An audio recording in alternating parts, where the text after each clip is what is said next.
Hey, everybody. Just trying to get set up here on TikTok.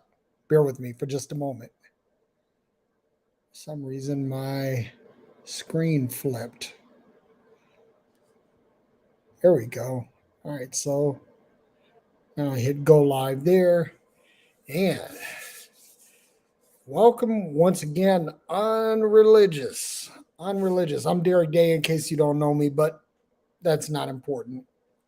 Uh, Hope y'all are having a good week and hope you had a happy new year. Merry Christmas, happy Kwanzaa, happy Hanukkah, whatever it is that you celebrate. I hope that it was good to you. Hope that you had a good time. Hope you got plenty of R&R over the holidays. Hope you got plenty of food over the holidays. I hope all of your wishes came true over the holiday.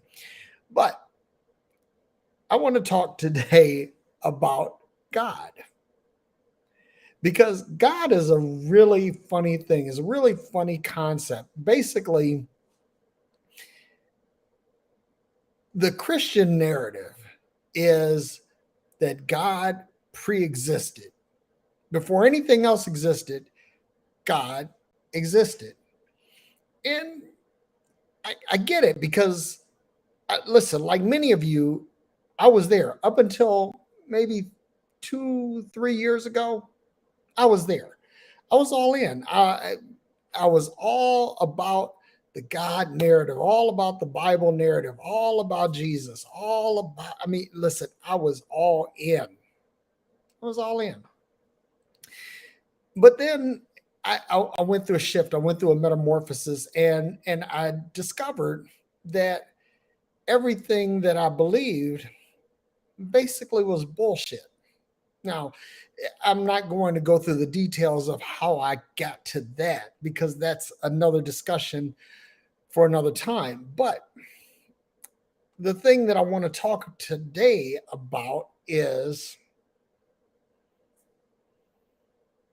how did we come up with God?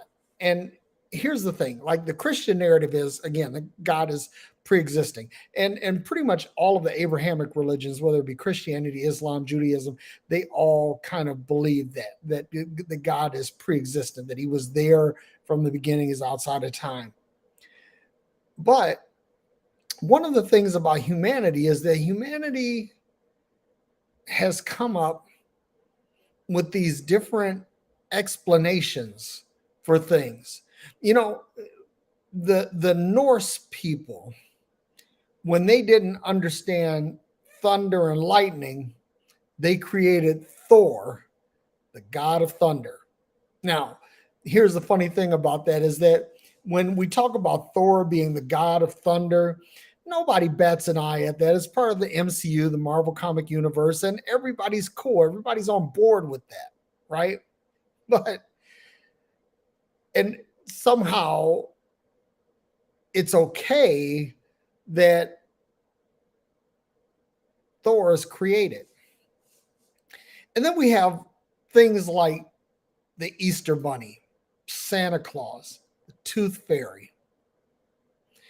That these are all things that we have created to share with our children, to give them an explanation for how do gifts come, how does springtime come, and how uh, what happens to your teeth after you lose them, after you lose your baby teeth.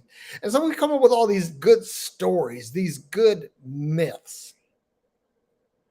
And I'll be honest, humanity loves a good story. And if you don't believe that, look at any major motion picture. Humanity loves a good story. Now, when you go back and look at history, and this is a thing, people are really concerned about their history. Where did I come from? I mean, that's a fundamental question that every human being has. Where did I come from? Because where I'm coming from has a direct impact on where I'm going. So humanity loving a good story has come up with all of these different things that basically allow there's an explanation for everything, because that's the other thing too, is that humanity, human beings, don't like uncertainty. We like certainty. And here's the funny thing, is that Christians will talk about embrace the mystery. In other words, you don't have to know everything, but embrace the mystery, but be certain that there is a God. And I don't know if you guys catch the intellectual disconnect there, but if you're going to be embracing the mysterious, you can't have certainty in some area. Now, I'm going to sound like a hypocrite here, and that's okay, because this is my show, and if you don't dig it, bounce. And that's this, that uh, I'm I trust, I have confidence in that which is tangible, measurable, and repeatable. I don't believe in anything per se.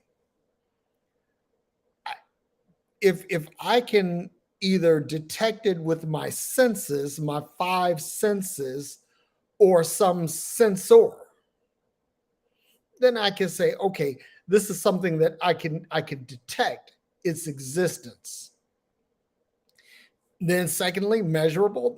Can I measure this? Like, I can measure an hour. I can measure a foot, a mile. I can measure hot or cold. I can measure light with lumens. I can measure things, right? And then the final thing is whether or not it's repeatable. Because in order for it to be real, in the sense of reality, is that there's something about it that has to be repeatable. Now, somebody here may think about quantum physics, and they'll argue with me. They say, well, because observation changes result in the observation of quantum phenomena, that you can't get repeatability. But I disagree, because everything in the quantum collapses on a function that causes it to uh, achieve a steady state. And that's how we get things like matter and energy, things that we can touch. I can touch my computer. I can touch myself. I can touch the screen. I can touch things, and I can say, okay, this is something that is perceptible. But when you don't understand, you have two choices. Either you can try to understand, or you could create an explanation for what it is you don't understand. And that gets me to my point. God. How did God come into being? Because one of the things that I'm pretty certain of is that if anything is created, then that thing must have a creator. And anything that has that can be created, that has a creator, you can go down this creation rabbit hole ad infinitum. I mean, in other words, it's just over and over and over. You're just going, you're reiterating the same thing, regurgitating the same thing. And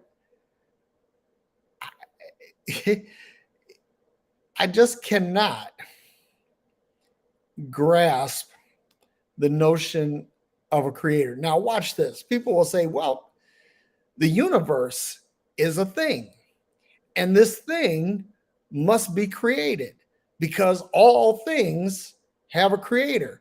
So, okay, great. Who created the universe? Well, God created the universe. And here's the thought experiment in this. And you can share this with all your Christian, Muslim, Jewish religious friends.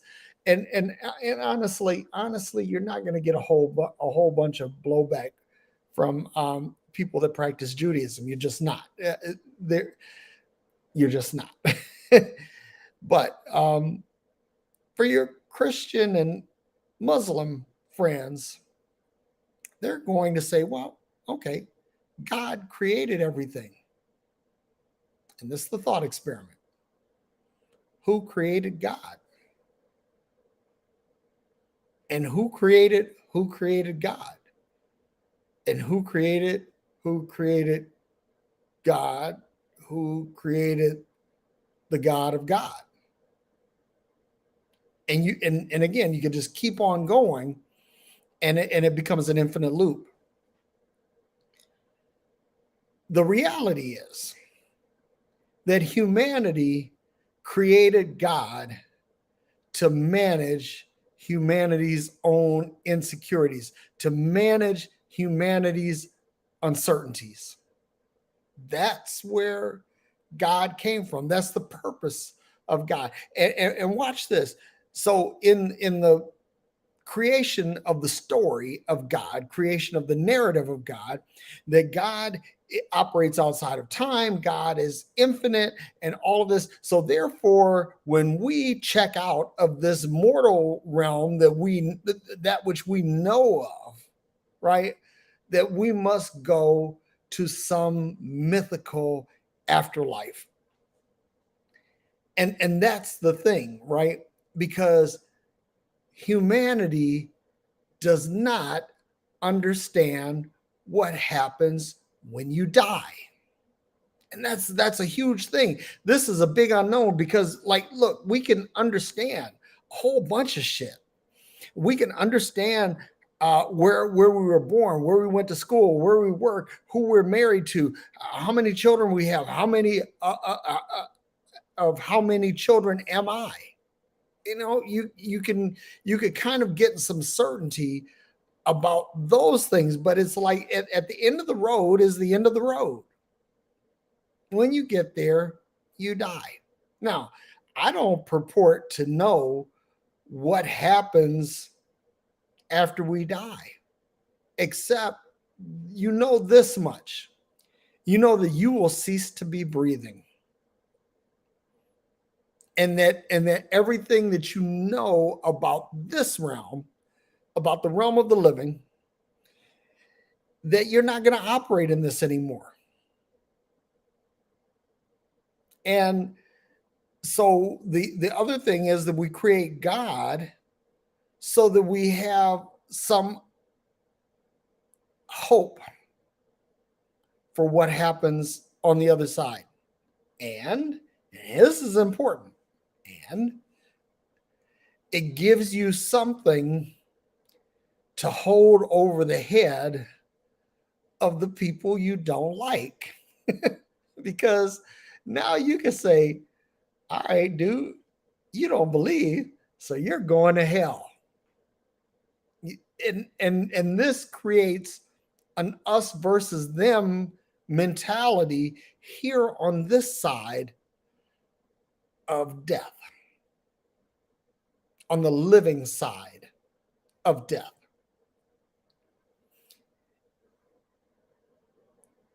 It's funny how without religion, without a God that's supposedly judging everything, we can actually work together.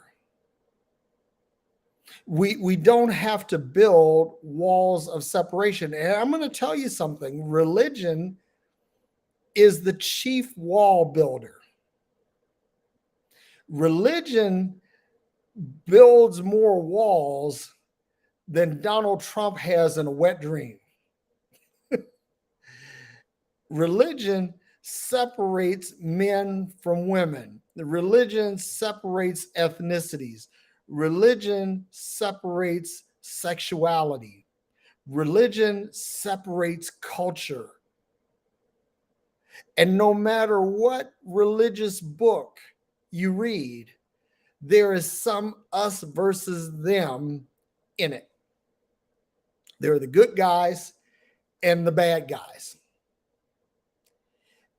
And part of this is we believe ourselves to be on the side of good when we're on the side of the God that we believe in, because we believe that this God holds our eternal destiny in his or her hands.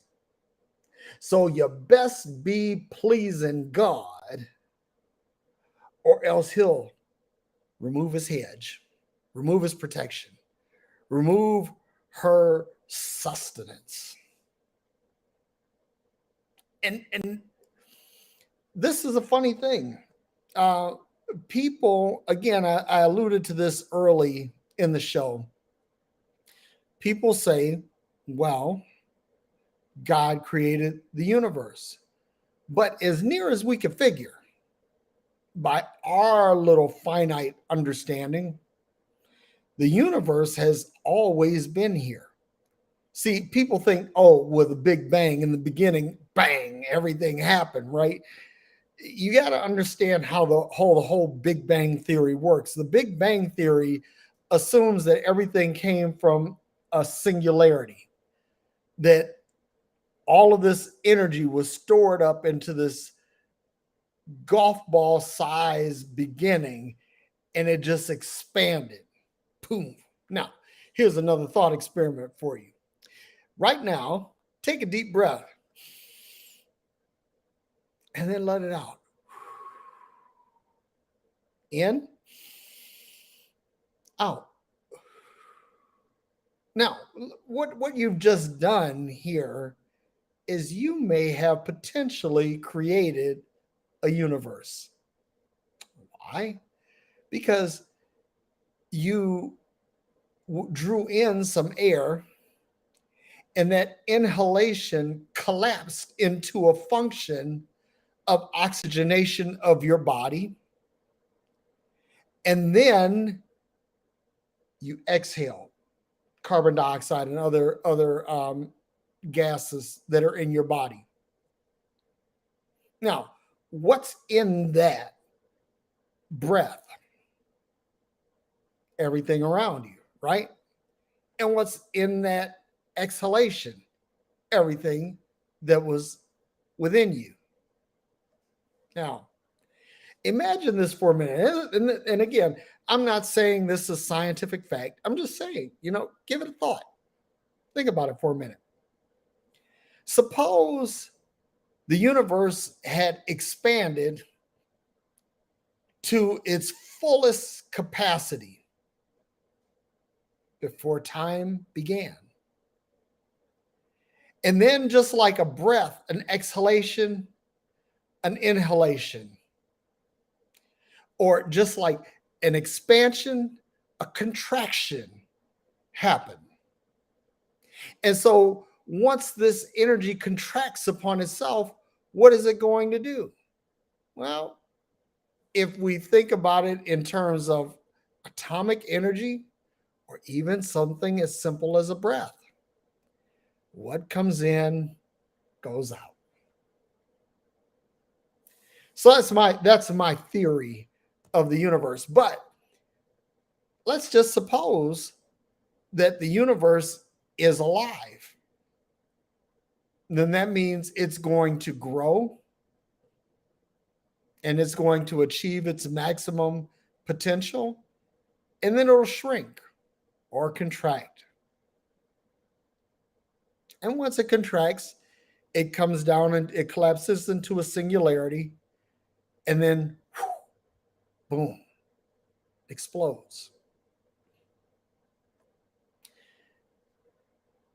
Humanity likes consolation.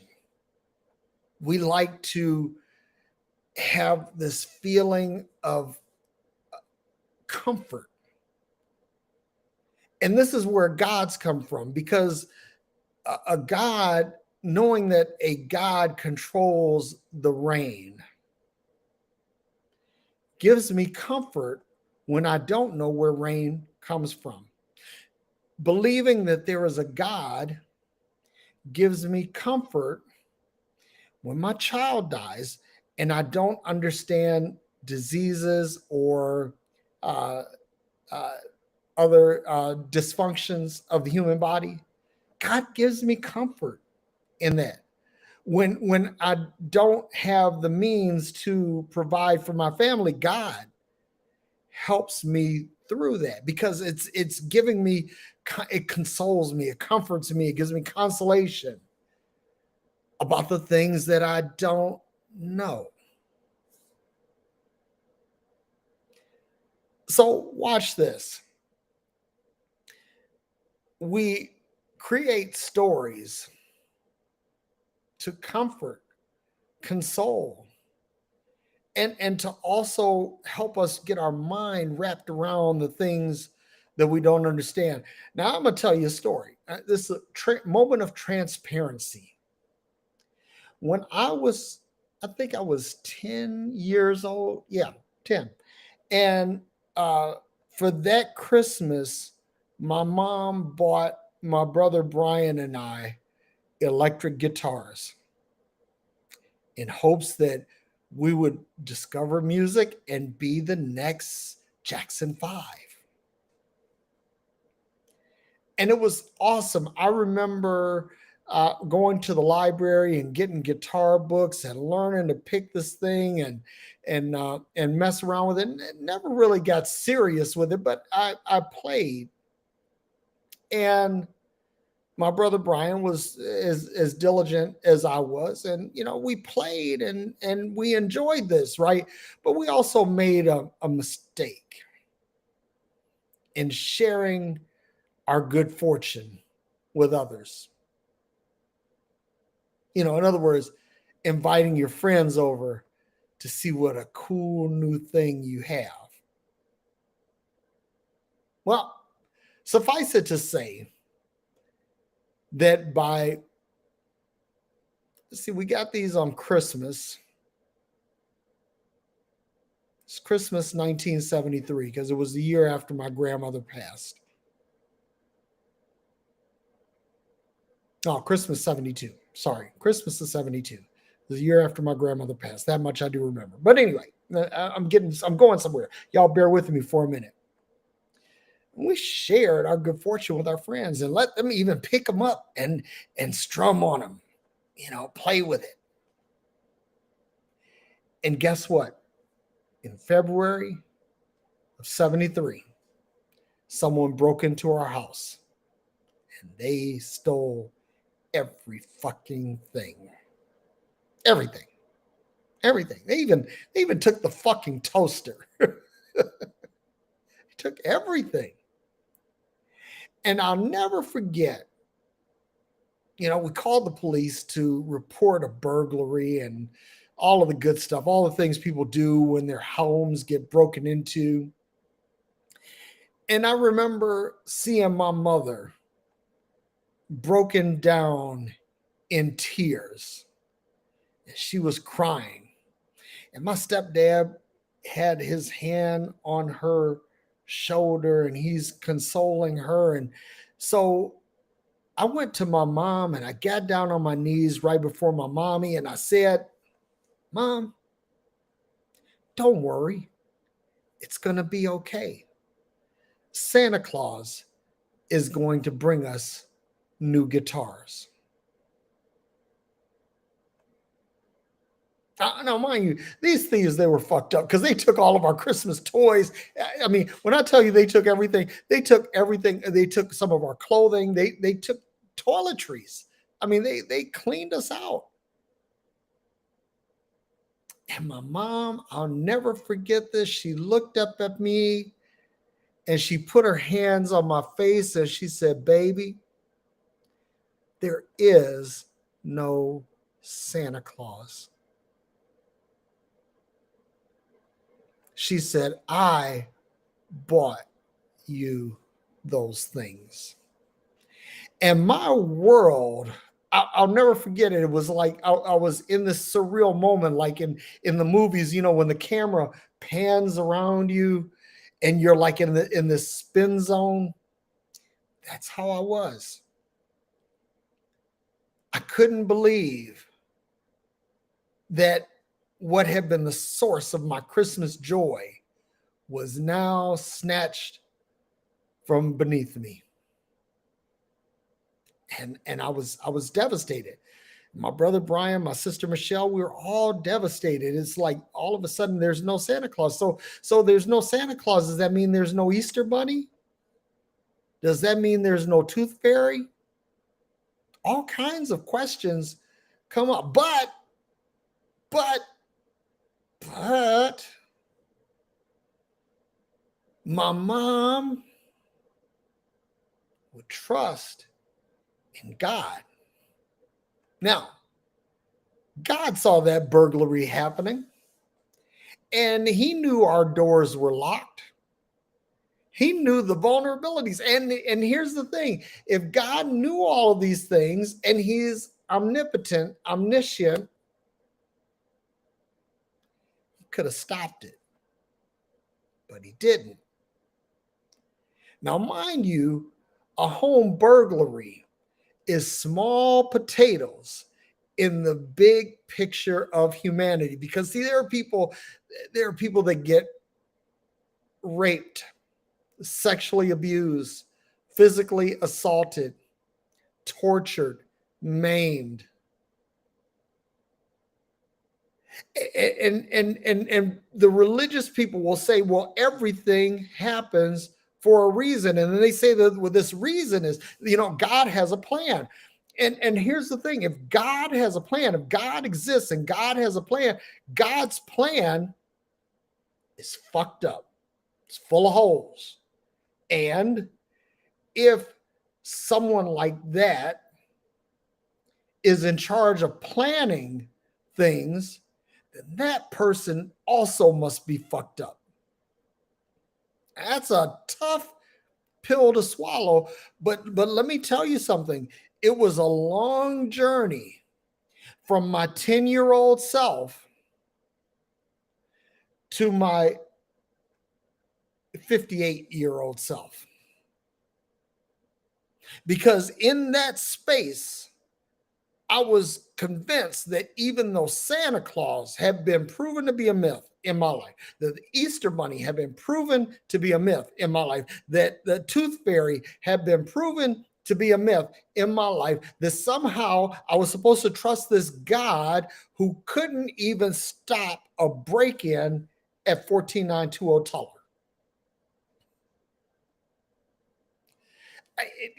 Here, and y'all hear me, because people will say the Christian response to this, they say, well, God isn't a genie where you just rub the lamp or you say the magic words and he gives you what you want.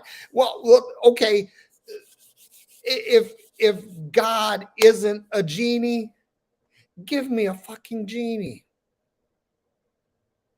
Because I don't need anything that's going to help me in the pie in the sky and the sweet by and by. They can't give me some ham where I am and the sour here and now. I don't need something in the afterlife. I don't know what's going on over there. And frankly, I don't give a fuck. I don't care what's on the other side. And you shouldn't either. Because watch this. A lot of things happen when you die. They just don't fucking involve you. Life is going to go on. People are going to get married. People are going to have sex. People are going to go to work. People are going to live their lives after you check out. And you can best believe that's what's going to happen. Even if there's a mass destruction, like let's say we get hit by an asteroid, chances are not everybody's going to die. I mean, there going to be some survivors, at least in the short term. And those people are going to go on with their lives, and they're not going to give your dead ass a second thought. I mean, you granted, you'll live on in the memory of somebody that's surviving, but by and large, you'll be dead and people are going to forget about you. I mean, whew. Man created God to compensate for a time when they had no control over their own lives. And I think about this too, because Christianity really took off in medieval Europe. And if you were a medieval European who wasn't part of the aristocracy, part of the hierarchy, royalty, or somehow connected to royalty, your life was pretty much shit. You had a short life expectancy. Your life would be full of disease. You didn't get good food. You didn't have decent hygiene. All of these things. Your life was fucked up. But if somebody could convince you that if you will just believe that even though life is shitty here, that when you get to the other side, everything is going to be all right. And that is the absolute mind fuck of religion. So man created God. The Bible narrative is that in the beginning, God created the heavens and the earth. That's the Bible narrative. That's Genesis 1:1 in the beginning. But one of the things I started doing this because somebody has suggested this is that, you know, when you go into the hotel and they always put a Gideon's Bible in the nightstand. I don't know who came up with that, but you know what? Now I go in and I scratch out in the beginning and I write once upon a time, because that's what it is. It's a fairy tale. It's a myth. You know, nobody believes in Zeus anymore. Nobody believes in Horus anymore. Why? Because time kills all gods.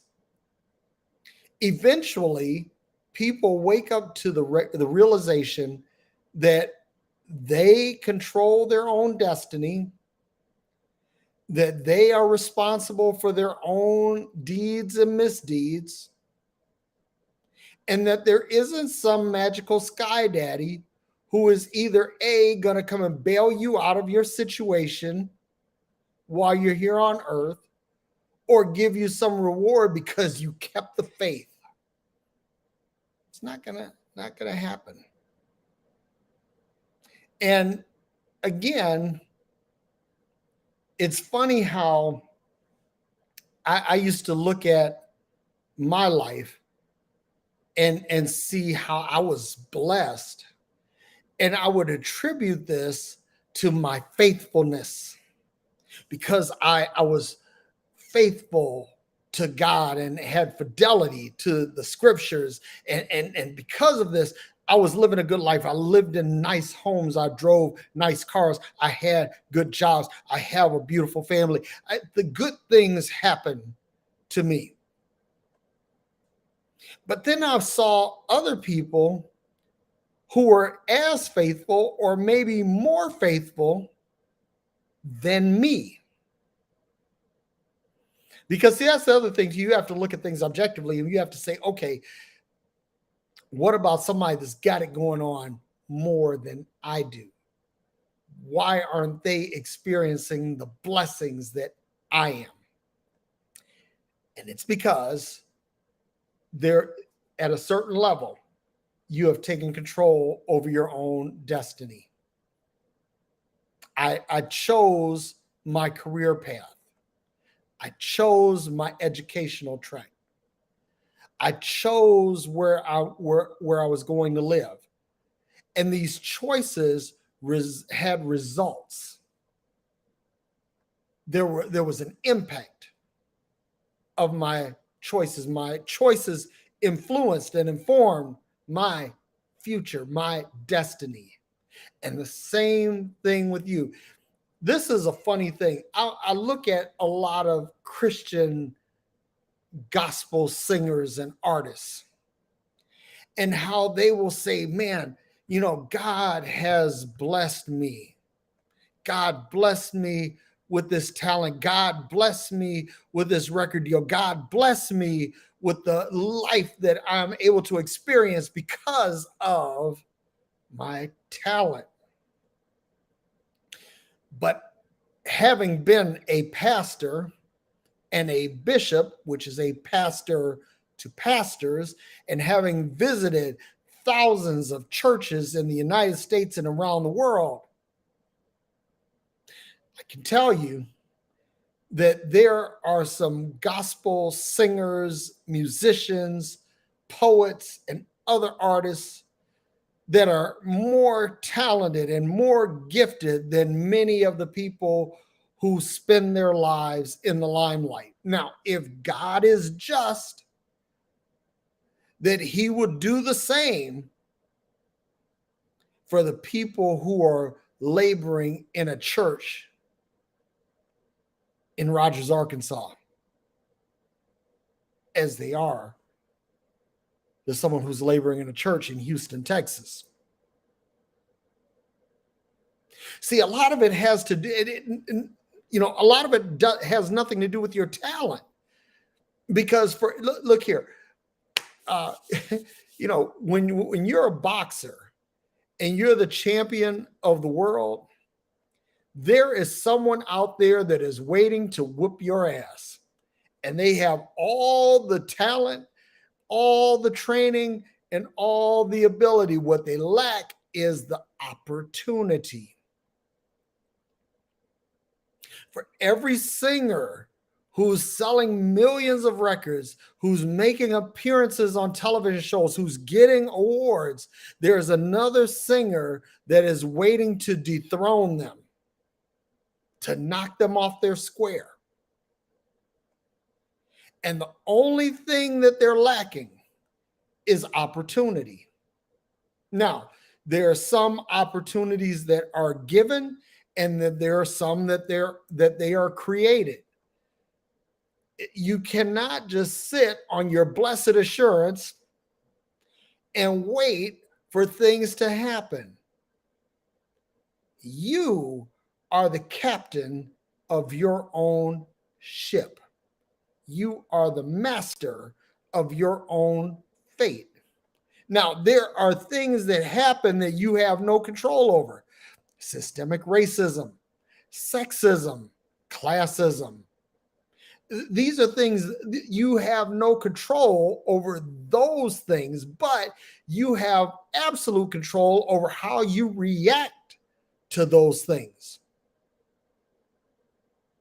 And if you react the wrong way, then you become a victim of those situations or circumstances. But if you react properly, you manage to circumvent, overcome, get around those things. And when you do that, it's not because some mystical, magical man in the sky or woman in the sky helped you. It's because you did it. Now, you may have help, because I've said this before, that there's no such thing as a self-made person. That is a purple unicorn that has been perpetrated on Western civilization for centuries. Everybody gets help. Everybody. There's not a single person. If you go back and you look at the John D. Rockefellers, and you look at the Henry Fords, and you look at the Charles Schwabs, and you look at the Dwight D. Eisenhowers, and you look at the Elon Musk, you look at the Dr. Martin Luther Kings. None of these people got to where they were just by their own moxie. They had help. Which takes me back to my original premise, right? If there is a God, then this God had to have help.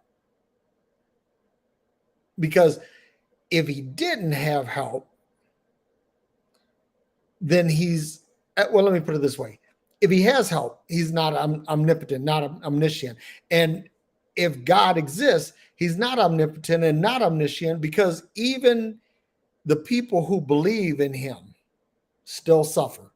People say, well, if you believe in God, God will take care of all the problems in your life. He'll give you peace, calm in the midst of the storm. Okay, how about just taking away the storm? Because according to your Bible narrative, Jesus stood up on the bow of the boat and said, "Peace, be still," which meant that God has the capability to take your storm away from you. Or if you were the uh, if you were Jairus's daughter, or you're Jairus's daughter's parents, you're Jairus and his wife. They lost their child. They're having to contemplate burying their baby. But they went to Jesus, and Jesus took away their pain, took away their sorrow. Not in the sweet by and by, y'all, right here and now. Now, if this is the expectation of God, and then the Bible also says, greater works than these shall you do, that means it should be some folks out here that are empowered by their God to change the condition of humanity. But from where I sit, from my vantage point, from my rocking chair on the porch of my life, from my cockpit, I don't see shit changing. Now, adults will condescendingly say to children, "You're too big to believe in imaginary playmates," when they have imaginary friends. Or "You're too big to believe in Santa Claus, the Easter Bunny, or the Tooth Fairy." They'll tell you these things. But they will say that while believing in their own imaginary friend. So if we're content, consoled by the fact that God has always existed, why can't we take the same logic and apply that to the universe? Or apply that to ourselves? That maybe I've always existed, and maybe I always will. Now, we don't know what happens when we die, but we do know some things about energy. We know that through the law of conservation, the energy is neither created nor destroyed. The energy has always existed, and it always will. We can model that out mathematically. We can't observe it. So people will say, "Well, Derrick, that's not tangible because you can't observe it." But I can sense it or apply a sensor to it. And then on top of that, it's measurable. I can apply a formula to it and model this out mathematically in a way that it brings me understanding. And it's repeatable because it'll happen over and over again. And this is the nature of things. What I'm trying to say to you is, and y'all don't get me wrong. Listen, I don't give a rat's ass. I don't give a flying fuck as to whether or not you agree with me or believe as I say, because I don't believe. I have confidence in things. But if you believe, and I'm not looking for that. I'm not trying to make disciples. I'm not trying to win converts. I don't care about any of that stuff. What I do care about is that you are liberated to live your best life. And I saw something earlier today. It said that Jesus came to set us free to live righteously. Think about that for a minute. That if Jesus came to set you free, then that means he came to free your mind, and you don't have to focus in on him or anything else ever again if you are truly in freedom. That means you're no longer constrained by any governing thoughts. But if Jesus died so that you can be free to live righteously, then that means all that Jesus did is got you off one plantation and put you on another. He sold you down the river. You're still a slave. You were a slave to one thing, and now you're a slave to another thing. But for all the free thinkers out there, for the people who have obtained escape velocity from the gravity of religion, I salute you.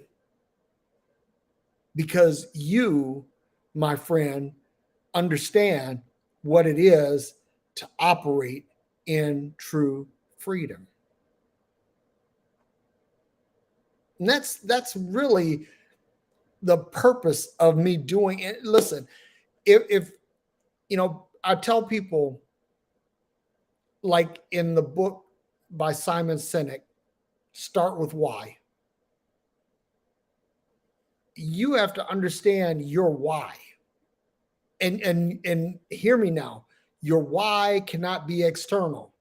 Your why cannot be your family. Your why cannot be your career. Your why cannot be it's not who you love or anything.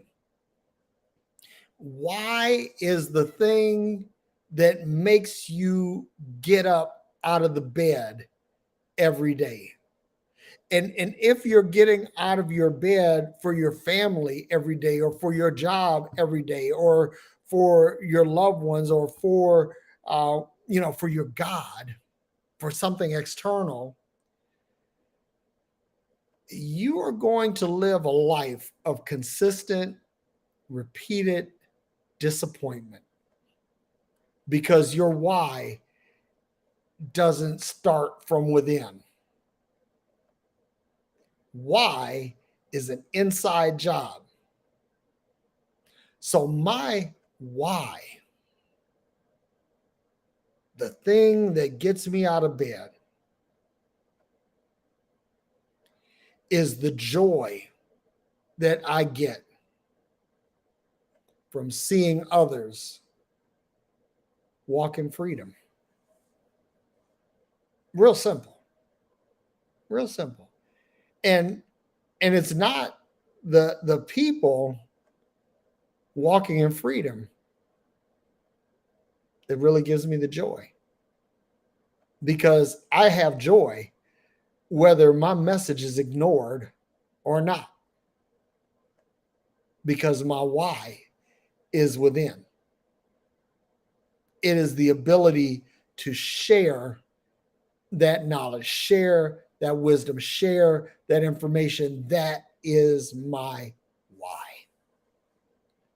That's what gets me out of bed every day, is that I have another opportunity to tell somebody, hey, you don't have to be bound to any thought, to any concept, that you are free. Now, if you understand this, and here's the other thing too, that gods are created for the purpose of manipulation and control. This is the reason, this is why religion exists, because somebody comes up with this notion, okay, the crops are failing. Maybe if I please the God of rain, that the rain will come. So I do something, I exhibit some sort of behavior, or I give some sort of sacrifice, and the rain comes. Never mind that certain prevailing meteorological conditions were in play that caused the rain, and they happened to converge at the time of my sacrifice. So now I think that my sacrifice is what caused the rain. Now, here's the thing, is that when someone else can tell someone else that this is how you get rain by conjuring up some god, then you get religion. And what early religious practitioners discovered is that if you can baffle people with religious bullshit, that you can completely bind their brilliance. And when you are successful in binding the brilliance of others, you bring them into bondage. And once you have them in your paradigm of bondage, now you can control them. And that's what religion does. So, all of these things, like Santa Claus, why does Santa Claus exist? He sees you when you're sleeping. He knows when you're awake. He knows when you've been bad or good. So be good, for goodness sake. Or you won't get any fucking toys, you little urchin.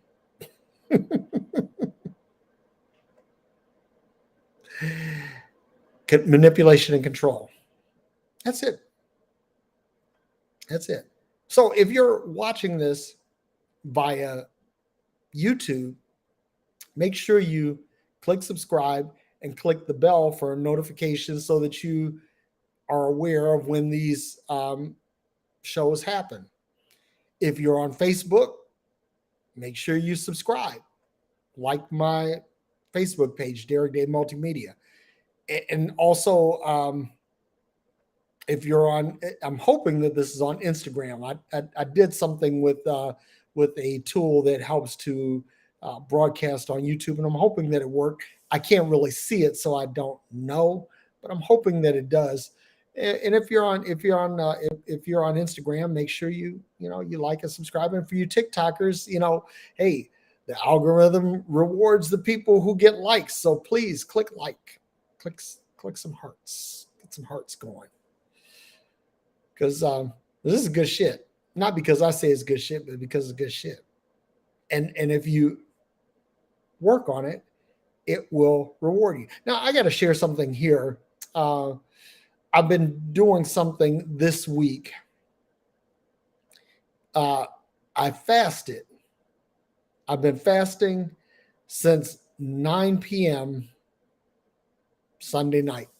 Last thing I ate was some Wingstops, some Louisiana hot dry rub wings and some garlic Parmesan wings. I love Wingstop. And I ate that. And after that, I didn't eat another thing since then. And so I will not eat again until noon tomorrow, which would make that, I don't know, like 115 hours, 113 hours of fasting, which is pretty cool. And what happened is I have clarity that I haven't experienced. And I've dropped 12 pounds this week. And I'm bringing that up because, and it has nothing to do with religion. I'm not trying to please God. I'm not trying to accelerate my prayers or anything like this. I know I need to lose some weight because I'm not in the shape that I want to be. Now, I'm not into body shaming, but let me tell you this. I got to share this with you because on both Facebook and TikTok, I've actually been body shamed. That people will talk about my weight because they can't contend with my ideas. And so one of the things that I'll tell you is that when you are operating in such a way that you are not only expressing yourself with clarity, but also deconstructing paradigms that people hold dear and you're doing it in such a way that your logic cannot be refuted, that when this happens, that people are going to come at you. And not only will they come at you with here's the thing. If your logic is airtight, they're not going to come at you with logic because they can't. They'll come at you with ad hominems, and they will do things. They will attack your skin color. They'll attack your sexuality. They'll attack your weight. And here's the thing. I want everybody to know that if you see yourself as beautiful the way you are, then you are beautiful the way you are. And nobody can say or do a fucking thing about that. Now watch this. That even if you may be overweight, according to you, not according to the world standard, not according to anyone else, you might not be strong enough, not according to the world or according to anyone's standards, but according to you.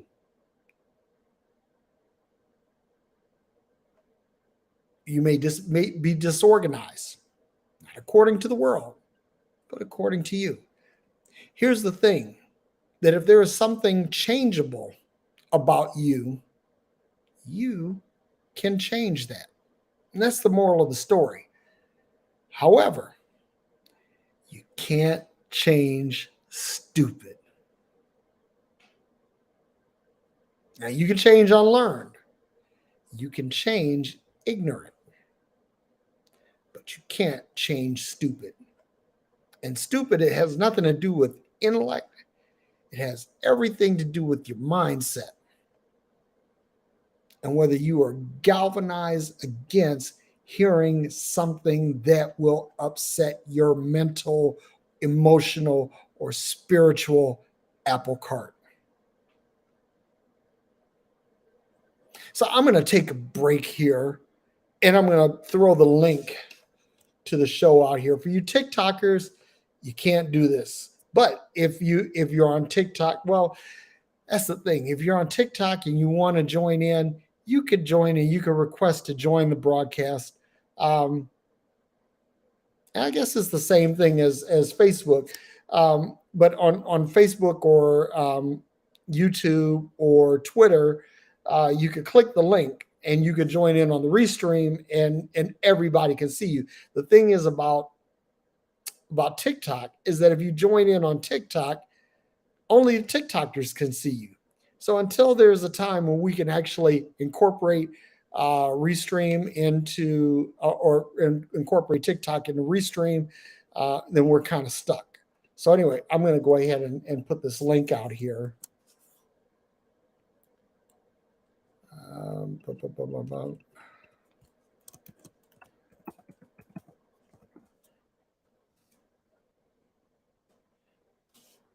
Yeah, just put this out here. But I'm hoping that this helped you. It honestly, there is just as great. Well, actually, there's a greater likelihood that the universe has always existed. There's a greater likelihood of that than there is of any God. That's the math. I mean, you can say, well, Derrick, you have to believe. No, I don't have to believe. I am fully okay with trusting in that which is tangible, measurable, and repeatable. I don't have to have faith. I don't have to believe and trust in that which I know to be true. And that's the thing, y'all. I hope that this really helps someone. I hope that this may allow someone to have a moment of clarity. And I'm going to stay on for just a minute or two and give everyone a chance to join in if you like. And TikTokers, if you want to join in, feel free. Click the link, and I'll admit you in. But understand this, that I reserve the right to control the content of my show. So what you would not do is come in and try to shit on me. That ain't happening. But if you want to have a civil discussion, we can do that. Oh, and by the way, I'm not drinking any alcohol tonight because I'm still on my fast. So this is just water.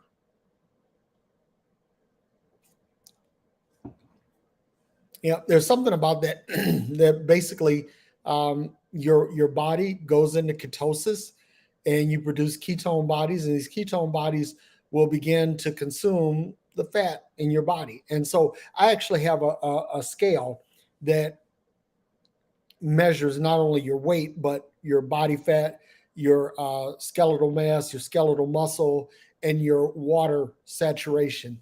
And all of these metrics, my weight has gone down, but my muscle has gone up because I'm lifting weights every day, and I'm drinking more water, so my water content is going up. But again, 12 pounds lost in 4 days.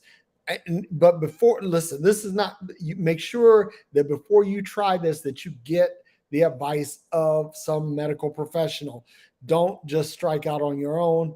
Um, basically, I'm in close contact with my physicians, so they help me to make sound decisions about my health. But also, I can do some things here, like go through the comments, which not many people commented tonight. My man Ben Urban, Ben is here, and he says the religious God works in delirious ways. Completely agree with that, Ben. Ronald Cole, says, true. John Philip Cunningham says the type of person who wants to be a religious ucky muck has severe narcissistic personality traits. They are also misogynistic liars. Wow, John, tell us how you really feel. He also says that religion's retard society is necessary for it is necessary for slavery to exist. You know, honestly, as much as I hate slavery, John, you're right. That basically some form of slavery has to exist in order for religion or religious society and capitalism to exist. Because one of the things that I'm going to do, I'll do this in a later broadcast, I'm going to um, uh, juxtapose religion with capitalism and socialism. Because we've been taught that socialism is a bad word. It'll lead to communism and all these other things. And I'm here to tell you that that's the biggest lie that's ever been, well, not the biggest lie. It's the second biggest lie that's ever been foisted upon humanity. The first is religion. The first is the whole Bible narrative. That's the biggest lie. Capitalism is the second biggest lie. And so John also says, hence the word religitardation. I'm not a big fan of the R word. I don't use it. Just like people say they'll use the B word, and I don't. I mean, there are certain words that I don't use, and it's not because I don't like them, and I don't tell people that they can't say them around me, or I don't get mad when people say them. If people say the B word, they say the N word, they say the C word, and all these other different words, or the R word. I don't get mad when people say them. I just choose not to say these things myself. But I do say fuck. I say fuck a lot. I also say motherfucker. I also say shit. I say God damn it. Those are words that they just flow from me. I like the way my voice sounds when I hear myself say these things. Marianne says, I'm curious if you ever participated in the charismatic mania, the crazy stuff we did and acted in services. The name of God is making me do it. Who's responsible for the crazy behavior that goes on in these services? Well, Marianne, you are. People are. I was. Listen, I used to do that. I used to go running around the church, and I used to do the chicken dance, the slave dance. I used to do all that shit. But now I know that, all of that's bullshit. There is no praise break. Oh boy, that's a whole nother show. Talking about church services, and spiritual gymnastics. I could go on and on about that stuff. But it looks like nobody's going to click the link and join in. But I read the comments, and I want to thank you all for joining. Because you could be doing something else on a Thursday night, but instead you decided to hang out with me, and I'm grateful. I am absolutely grateful. And if something you heard helps you to get free, drop me a line. I'd love to hear from you, either email or drop a message in the comments. I'd love to hear from you. And don't forget to tune in to Freeology tomorrow night, where Aaron and I we're going to discuss post-pandemic. What's going on after the pandemic? And you don't want to miss it. It's going to be great. It's going to be great. As every time Aaron and I get together, we have a fucking party, and we try to help others have a party too. So, no one joining in. Until the next time, be happy, be well, be filled with peace. Thanks for coming to my TED Talk.